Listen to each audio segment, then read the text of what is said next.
segment is brought to you by Invisible Fence brand of Hampton Roads. Complete solutions for every pet.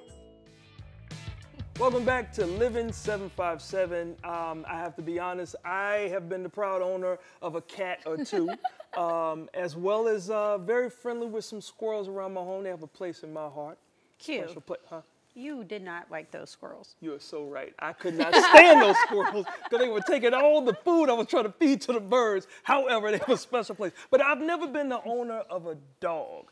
You two are proud owners. You have two dogs, which we've had. They made appearances on this show in year one, Kevin and also Ziggy, right? And then you've got a dog that made an appearance in one of the packages that you did. The name is Archive. Archive. Right. So Archive, is that a South American name or it's an interesting name? It is yes. Actually, we are looking right Look there. At that. Ziggy and I'm holding. What do Kevin. I have on my head in that picture? I'm gonna get Melissa. Look at this. She got some old school picture of me. That was good. I'm gonna get you, was Melissa. Funny.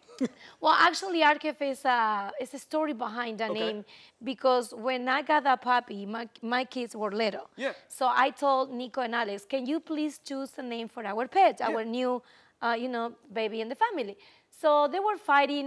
The days passing by, it was 8 days, and we just called the little baby puppy. It's like, okay, you guys need to come up with a solution. Yeah. So they have two names, different names, and I was like, they're not getting agree with which name we're gonna name the puppy. So I was like, well, this is what we're going to do. As a mom, I put the two names, cut it on the middle, and whatever come up with that name, that's the name of the puppy, and that's Archive came up from that idea. I'm so glad my parents didn't do that to me. I would have been named something like Buffet. Okay, so but it's cool. it was a solution at that time because they were not agree with the name for Archive.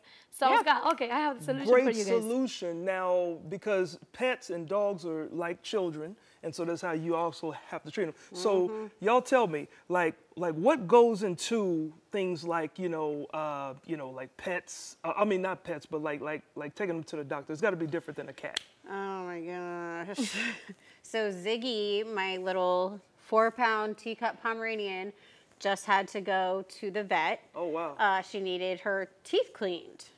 Okay, seems pretty routine, right? It was supposed to be like a $200 to $300 bill, and then they called me and they're like, it looks like we might have to remove a tooth, so it'll probably be more like $500 to $600. Yeah. They called me back after they did x-rays. There's Ziggy in her Halloween costume one year.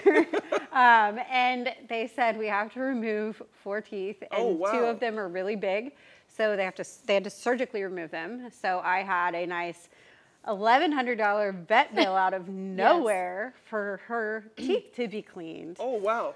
So that's how happy I am that I'm a dog owner now. Yeah. Well, to have a pet, not just in this country, it's just part of your family. So you have to think that they need a lot of things that you have to take care of. It's not just to have the pet and just walk him outside and have fun with him. He needs to go to the vet. He needs to groom him. It depends. For example, I have a Shih Tzu. Every month and a half or 2 months, I need to take him to the grooming because his hair is so long. So it is a lot of things involved to having a pet. Okay, so really quick before we get out of this segment, give me a couple of quick tips if I'm going to consider something for our daughter, a dog for our daughter. So make sure that somebody has time to stay home with the dog, to train the dog the way you want them to be trained, whether it's potty training or bell training or food training. Just make sure you have time. And another great tip also, if you are they take an investment of time. Look at little baby Kevin with Ziggy. So cute. And another great thing, Quincy, if you're thinking that this is an addition for your family, also teach your daughter to be responsible. It's just not just asking for a pet and don't have responsibility. She needs to walk him out. She needs to also take care of the baby. Yeah. And that's another great tip for kids to take care. It's a lot of work. Yeah. It is a lot of work when it comes to having another member of the family, especially pets. They need a